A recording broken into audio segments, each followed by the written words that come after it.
PHP full form में hypertext preprocessor programming language ده د general purpose language ده او کولای شو چې موږ server side programming پکې وکړو او PHP په 1994 کې د کاناډي پروګرامر په ترو باندې چې رامسس نومیږي د جوړ کړل PHP او پروډکشن ته ورکړل دا چې PHP یو وايډ یوزیج لري پر سرور سایډ باندې موږ راځو د W3 ټیکس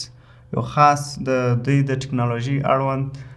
سټټیسټکس لري چې کومې ټکنالوژیانې په اوس وخت کې په نړۍ کې پرمختګ کړی دی نو هغه دلته موږ کولی شو چې چک دلته usage statistics of server side programming language for websites نو دلته هغه چې کومې لنګویج کارول کیږي نو PHP چې ده 8.7% پر ویب سایټونو باندې کارول شوی ده دلته ورته دغه څه دي percentage of website using various server side programming language not a website may use more than one server side programming language یو ویب سایټ کې دا شي چې یو څخه زیات server side programming language وکاروي لکه موږ Node.js کارولی کولی شو چې PHP یو ځای کار کړو په ویب سایټ کې همداسې غټ پلیټفارمونه لکه فیسبوک چې دی هغه ډېرې ژبې په خپل بیک اینډ کې کاروي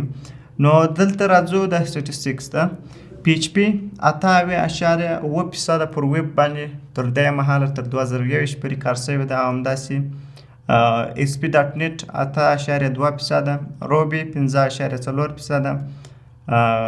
جاوا 3.1% سکالا 2.1 او جاوا سکرپټ چې دی 1.6% او همداسې سټیټیک فایلونه دي پایتون دی او کلاود فیوژن دی همداسې پیرل دی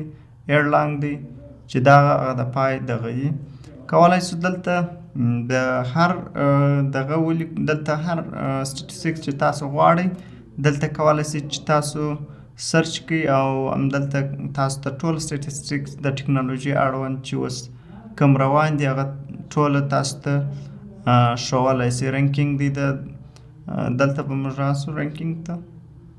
همداسې دلته د PHP رنکینګ دی دا دلته بیا پرسنټیج اف ویب سایټ یوزینګ various server side programming language دا پرسنټیج د هغه ویب سایټونو دی چې مختلفې ژبې پکې کارول کیږي نو دلته PHP ډیره کارول شوې ده 0.5 دلته بیا ټاپ هغه څو اندازه دي چې موږ